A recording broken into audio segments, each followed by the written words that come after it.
Kukizo Miam Yapama Matungina, legislature Labor Union Territory Demnd Ahongba Leite, UPF Keno, Center Suspension of Operation Agreement Quick Pinarabasu, Kukizo Miam Yapama Matungina, legislature Labor Union Territory Demnd Ahongba Leite Haina, Lalo UPF Amasung Keno Fungorakli, Center Manipur Su Agreement Quick Pinakiba, Kuki Lalo United People's Front Sung Kuki National Organization, Puna Tador Kiba Terolasin Haibadi. India की constitution की मखादा यानरबा political settlement अमा पुरकनबा लंबी यात पोइना quick पिनकिबा सु agreement की मतुंगिना मोंग Marin नाइबा अमसुं अकनबा मतम अमगी मनुंगदा नकल अहुम की ओइबा वारी सानब की चपचाबा फिरेपली हाइरी इत अमगी लेदिबा टेरिटोरियल इंटीग्रिटी नत्रगा यूनिलैटरल एडमिनिस्ट्रेटिव यावना स्टेट अतुगी बाउंड्री सेंदोक सादोकपा हाइबसि इंडियन कॉन्स्टिट्यूशन की आर्टिकल 1 अमसुं 368 पार्लियामेंट अथवा पाइखपा नमगी शक्ति यावरी अमरोमदा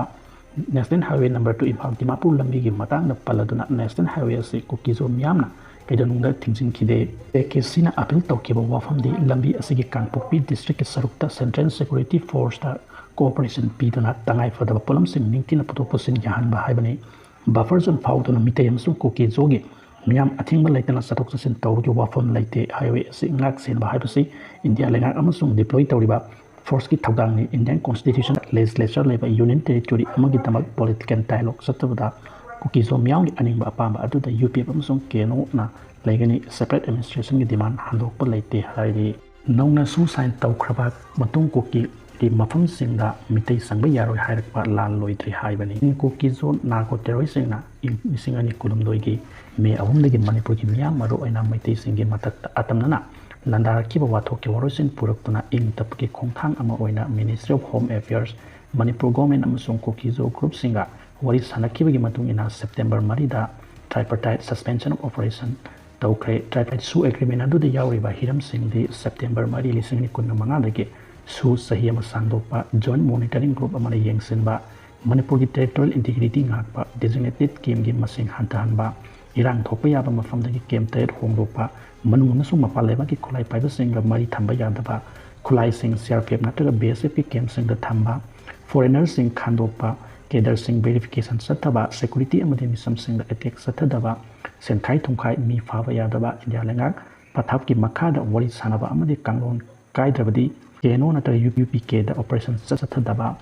haibana sima sing yawri India government amsung kukizo furki marakta nauna Kuyak pina ki wa yanawa aduda Manipur ki territorial integrity ngakpa National Highway to Impal Dimapur lambi da laidiba ating ba loktokna free movement layanba haiba singi yanawa purakiba adugi mayokta Manipur ki seso singi maraktagi yaningda fungdong narakti su handokadabani sangdokpa yaningda haiba sini nakal amoromdana kuki ki loop ama oidiba village volunteer coordinating committee na presta thadorokpa cherolda haidibadi kuki militant singa su agreement sahi ama sangdokraba matungda kuki zo council na National Highway number 2 Impal Dimapur lamida free movement hangdokpa yare haina lauthokiba adu chatnaba yaroi National Highway number 2 free movement hangdokpa yare haidibasi nakal namategi oiba warep oibana akan mong condemn tori kukizo miyam ge separate administration pd before kukizo territory da mitai miyam singna free movement tawba yaroi lonana kukizo council boycott tawre kukizo council na lauthokiba warep asiga mari lenana tholakpa afafatagi thawdang